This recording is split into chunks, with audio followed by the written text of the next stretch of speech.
நினைவு தெரிஞ்ச நாள்ல இருந்து என் வாழ்க்கையில இந்த நாள் வரைக்கும் என் மனசுல ஏதாவது ஒரு சின்ன சஞ்சலம், ஒரு கேள்வி இருந்தா அவ எனக்கு இன்னைக்கும் பதில் சொல்லுவாங்கிறதுக்கு நேத்தி நடந்தது ஒரு உதாரணம். நேத்து எனக்கு மனசுல ஒரு சின்ன வருத்தம், வேற ஒரு விஷயமா எனக்கு ஒரு வருத்தம். ஏமா நான் உனக்கு ஏதாவது தப்பு பண்ணிட்டேனா, ஏன் என்ன நீ சேர்க்கல, என்ன ஏன் நீ இந்த நீ தள்ளிட்ட, நான் உன்கிட்ட இருந்து ஏதாவது தூரமா போயிட்டேனான்னு காலம்பரை பூஜை பண்ணும் போது அம்பாள்கிட்ட கேட்டேன்.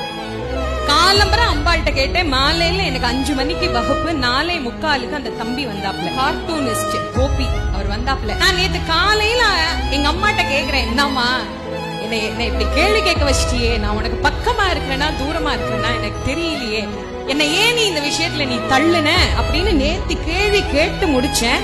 4:45 நான் வகுப்புக்கு கிளம்பி அலுவலகத்துக்கு நான் போறேன். அந்த பையன் அங்க உட்கார்ந்துருக்காப்ல. அம்மா உங்களை பார்க்க வந்தேன், உங்களுக்கு ஒரு கிஃப்ட் கொடுக்குறேன்னு. சரி, நான் அதை திறந்த